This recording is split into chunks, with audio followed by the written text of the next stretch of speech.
Memasuki akhir tahun 2025 yang sekarang kita dihadapi dengan fenomena harga RAM yang tembus belasan juta. Hingga sekarang, apakah kita bertanya-tanya nih, masih ada nggak sih kesempatan untuk rakit PC dengan hardware generasi terbaru dengan budget belasan juta juga? Well, ternyata masih bisa kok.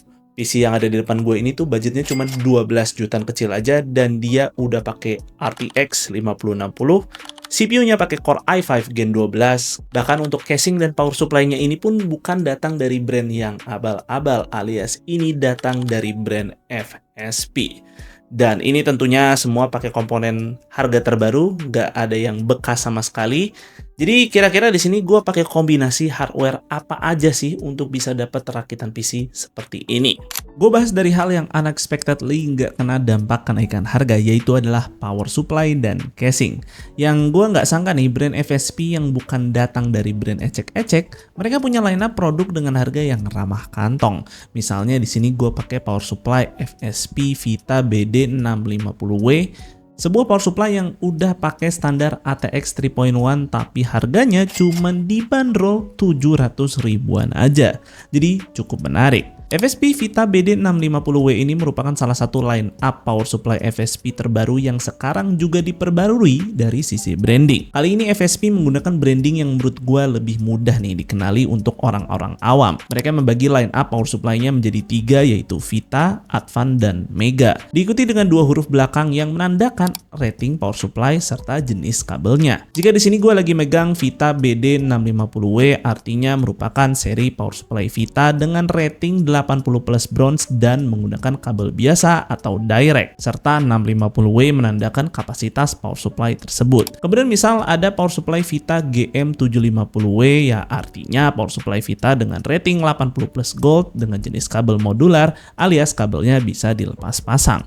Begitupun seterusnya untuk seri power supply Advan dan Mega. Sehingga dengan mengidentifikasi nama-nama power supply-nya saja kita sudah bisa mengidentifikasi spek dasar dari power supply-nya. Jadi mempermudah kita nih kalau lagi sekedar lihat-lihat aja di toko ataupun sekedar lihat spek PC rakitan toko yang pakai power supply-nya FSP. Nah, FSP Vita ini memang masuk ke line up entry levelnya power supply FSP. Jadi belum menggunakan emboss cable atau kabel braided yang super fleksibel, serta hanya menawarkan opsi rating 80 plus bronze sampai 80 plus gold saja.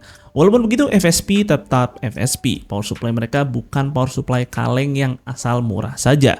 Build quality-nya bagus, 80 plus-nya juga punya ijazah asli nih yang kalian bisa cek sendiri. Kemudian di sini juga udah kasih standar ATX 3.1 ala power supply modern keluaran terbaru.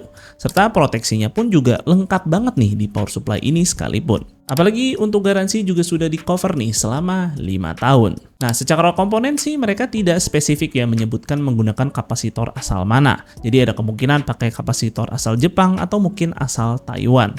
Ya untungnya sih power supply ini sudah punya sirkuit DC-to-DC yang udah wajib banget sih ada di power supply terjangkau sekalipun. Fan coolingnya sendiri menggunakan fan berukuran 120 mm dengan sleeve bearing, walau memang tidak dilengkapi nih dengan fitur fan stop. Nah, untuk input voltage range-nya power supply ini tuh hanya berkisar 200 sampai 240 volt saja.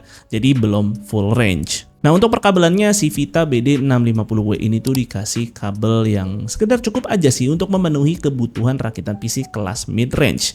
Di sini ada satu kabel CPU 4 plus 4 pin, lalu ada satu kabel GPU 6 plus 2 pin, yang di sini tuh dikasih 2 colokan sekaligus yang bercabang dalam satu kabel. Nah, kemudian di sini juga ada satu kabel berisikan 4 SATA konektor, serta ada satu kabel yang berisikan 2 Molex plus 2 SATA konektor. Dan overall sih semua kabel ini gue rasa sudah sangat cukup untuk memenuhi kebutuhan rakitan PC yang pakai Ryzen 5 atau Core i5 plus GPU RTX 5060 Ti atau 9060 XT. Nah, mungkin FSP lebih dikenal produk power supply-nya, tapi ternyata mereka juga punya loh produk casing. Nah, gue di sini tuh pakai casing FSP S140 Lite. Yang casing mini dan cukup kecil ini tuh ternyata merupakan casing fish tank dual chamber. Dan ini ukurannya cukup mini karena nggak sampai 30 liter. Yang tentu nggak akan makan space terlalu banyak nih di atas meja kayak casing mid tower pada umumnya. Walaupun begitu, casing ini tuh masih bisa memuat motherboard mini ITX hingga micro ATX dengan ukuran tertentu yang nanti akan gua jelaskan. Nah, kemudian untuk tinggi CPU cooler dia tuh bisa memuat di 155 mm dan panjang GPU di 325 mm. Nah, buat expansion slot juga ada di 5 slot dan ini bisa memuat 7 fan 120 mm. Kita juga bisa melepas tempered glass di bagian samping dan depan yang tentu ini akan mempermudah proses rakitnya nanti. Nah, untuk fan bawaan di sini tuh kita dikasih 3 fan ARGB 120 mm, yang mana ini tuh karena dia distributornya dari iMedia Device, maka dia ngasih 3 fan bawaannya ini dari brand Olympus, walaupun ini pakai casingnya FSP. Tapi di sini cukup bagus ya si distributornya ngasih 3 fan free ini, 2 diantaranya itu sudah reverse airflow. Kemudian untuk dust filter di casing ini dia tuh terdapat di bagian top dan bottom panel.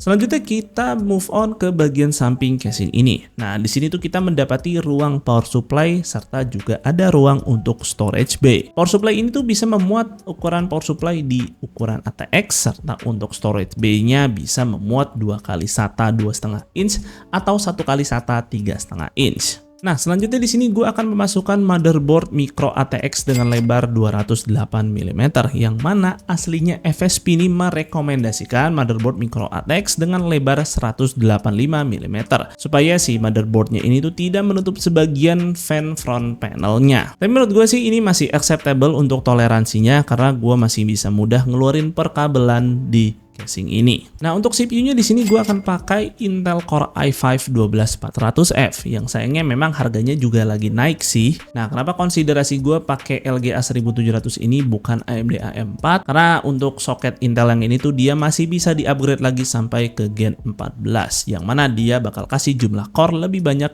jika kalian memang ingin upgrade di masa depan. Tapi ya feel free sih jika kalian lebih prefer pakai AMD AM4.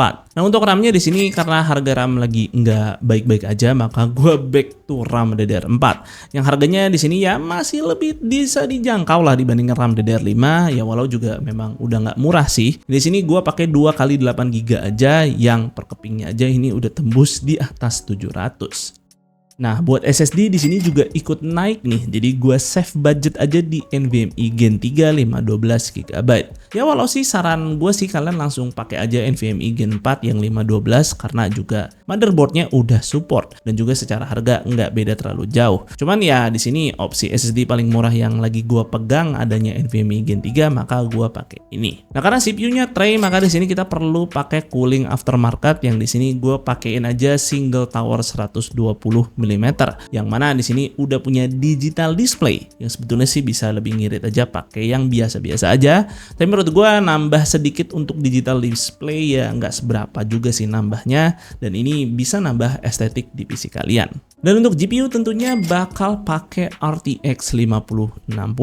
Ya setidaknya walau RAM-nya pakai last gen, tapi GPU-nya wajib new gen. So enjoy deh fitur-fitur kayak DLSS 4, multi-frame gen, ray tracing, dan banyak lagi fitur-fitur Nvidia yang terbaru. Apalagi juga encodernya Nvidia udah oke kan untuk dipakai productivity. Nah, kira-kira gimana performa dari PC rakitan ini? Berikut hasilnya. Gue rasa PC rakitan ini masih sangat oke jika kalian main game di resolusi 1080p. Jangan dipaksa untuk main di atas resolusi 2K. Dan ya, dengan Core i5 12400F akan ada beberapa games nih yang memiliki CPU usage-nya cukup tinggi. Jadi ya possibly akan mudah untuk stuttering. Tapi ya mostly ini masih dalam batas toleransi dan FPS-nya juga masih cukup tinggi. So ya ini catatan aja sih buat kalian kalau memang gamenya itu demanding sekali di sisi CPU. Tapi kalau misalkan untuk main game kompetitif sih nggak ada masalah, dan ini PC-nya bisa nge-push FPS sampai cukup tinggi sekali sih di resolusi 1080p.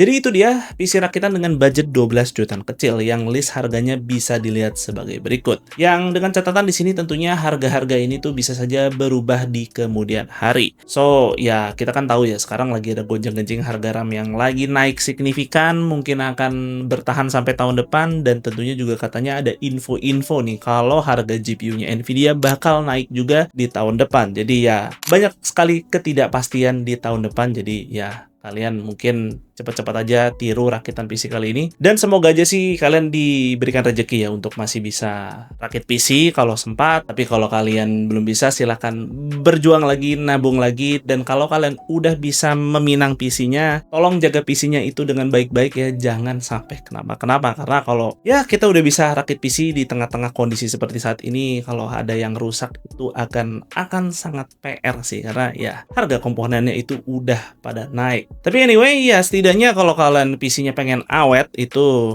pastikan aja menggunakan power supply dengan brand yang pasti-pasti aja nih, kayak FSP yang sepak terjangnya udah sangat jelas, dan bahkan juga distributornya di sini udah cukup bagus-bagus dan punya track record cukup oke ya untuk bisa kita garansikan. Dan mungkin sih segitu aja untuk videonya kali ini. Semoga video ini bermanfaat buat kalian. Jika kalian berkenan, like dan share video ini. Dan juga jangan lupa follow Suka IT di Instagram dengan nama @suka_it. Gue Fadil dari Suka IT. Pamit undur diri. See you on the next video.